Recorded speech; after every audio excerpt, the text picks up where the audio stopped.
We're in chapter 12, and if you remember your lesson about the short story, we are in the line of the short story created by Edgar Allan Poe. Exposition, rising action, climax, falling action, and that French word denouement. We're in the falling action denouement part of the novel now. The climax was the trial.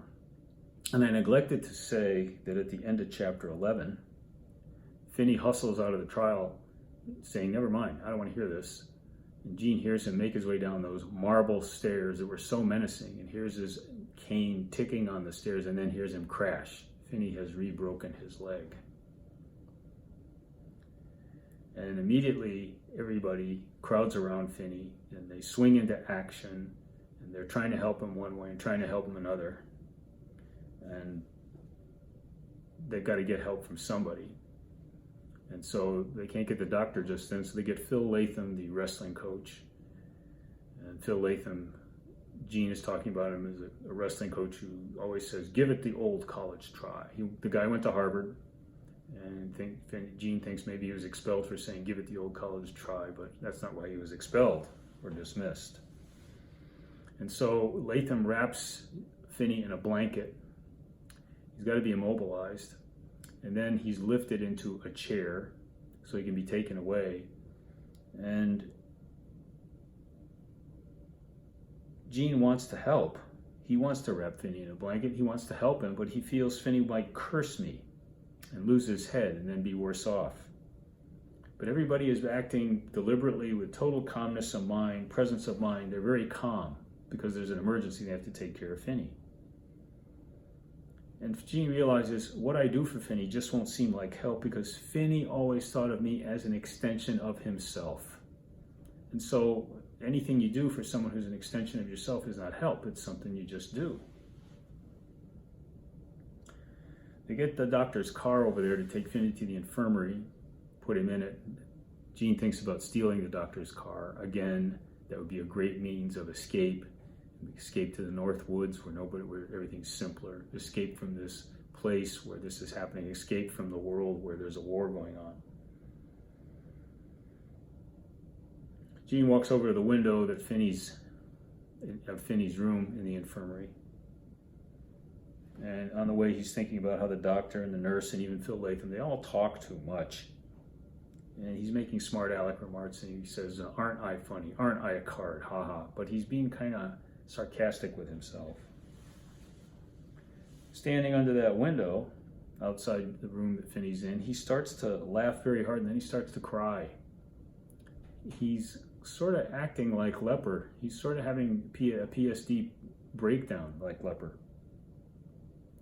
He gets the window open, and he talks to Finney a little bit, and hears Finney say, well, why did you come over here? Do you want to break something else in me? And Gene takes that the wrong way again, because he doesn't know if Finney thinks that he broke his leg. Maybe Finney is saying it because of how he feels about his injury. Remember, he didn't want to hear what was said at the trial, and nobody exactly said what happened at the trial. And Gene truly wishes he had a magic wand so he could fix Finney's leg. Again, he can't. Everything at Devon now looks very intense, real, and alive, and Gene feels he's alone in a dream, a figment which never touched anything. And he also feels as if he would never be a part of the solid, meaningful world around him again. He's divorcing himself from everything around him. And he goes into the stadium and he can't hear its words because he doesn't feel as if he exists. And now he wants to go visit Finney in the infirmary. And he says that in the infirmary, Finney is there because I'm responsible. I'm responsible for him being in the infirmary. He's not shocked by that thought. He knows that in the world right now, there are hints of way worse things going on around them. The world and its war are moving so fast that there are casualties of war even before these kids are getting to the war. Leper's got PTSD, Finney's got a broken leg.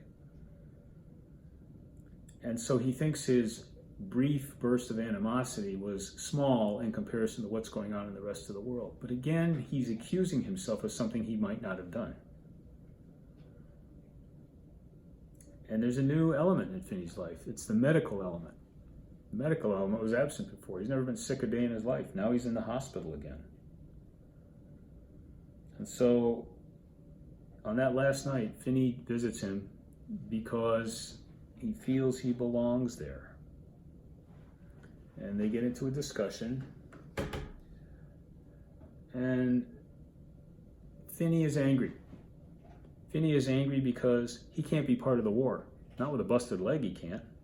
I'm no good with this bad leg. He wants to get into it. This is the guy who didn't want there to be a war. And Gene says, yeah, you could get into the war, but they joke a little bit. Gene says, if you got into the war, you get things so mixed up, nobody'd know who to fight. You'd talk to the other side, you'd start a softball or baseball game, there'd be some kind of friendly competition, and that would ruin the war.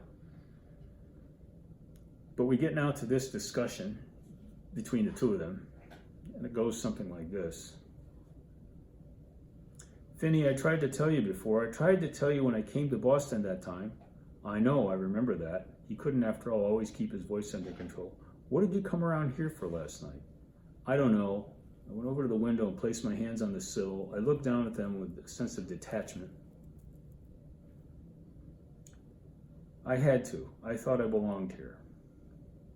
I felt him turning to look at me, and so I looked up. He had a particular expression which his face assumed when he understood but didn't think he should show it, a settled, enlightened look. He slammed his fist against the suitcase.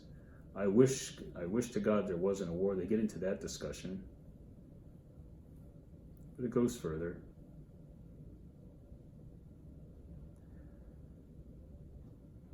I can't.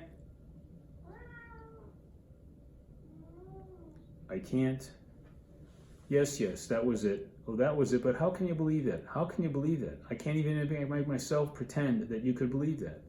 I do. I think I can believe that. I've gotten awfully mad sometimes and almost forgotten what I was doing. I think I believe you. I think I can believe that. Then that was it. Something just seized you. It wasn't anything you really felt against me. It wasn't some kind of hate you felt all along. It wasn't anything personal. No, I don't know how to show you. How can I show you, Finney? Tell me how to show you. It was just some ignorance inside me, some crazy thing inside me, something blind. That's all it was. He was nodding his head, his jaw tightening, and his eyes closed on the tears. I believe you. It's only because I understand and I believe you. You've already shown me, and I believe you. And this is significant. Finney is not accusing Gene of jouncing the limb so that he fell. He's saying that he understands what might have happened, but he's not saying for sure what actually did happen. And it's almost as if he's forgiving him. And this is what Gene is needed to hear, but he doesn't actually come out and say he forgave him. Okay. But he does admit a blind impulse was moving me. It was not personal, and Finney does believe Gene. And so he does not believe Gene did it out of malice or hate or envy or any of those things. They take Finney away and they put him on in the infirmary. Dr. Stan Pole is going to operate on him. Gene leaves the infirmary, goes back to lunch,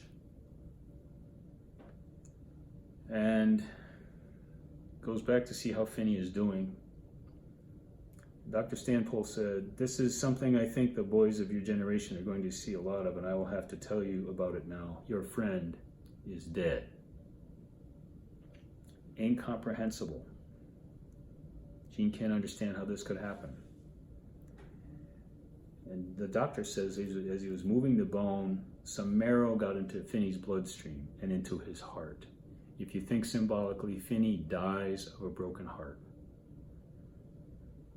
There are always risks, the doctor says, and he says this: the operating room and the war are risky places, but in the operating room, the risks are more formal. In war, the risks are not formal at all. You can be on a troop ship one minute and swimming for your life in the North Atlantic the next. You can be in a foxhole 1 minute and blown to pieces the next. The risks are not formal there. Gene goes to Finney's funeral. He does not cry.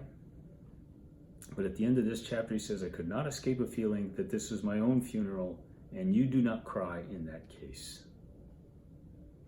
So Finney is dead. Does Gene believe that he killed him? We're still wondering.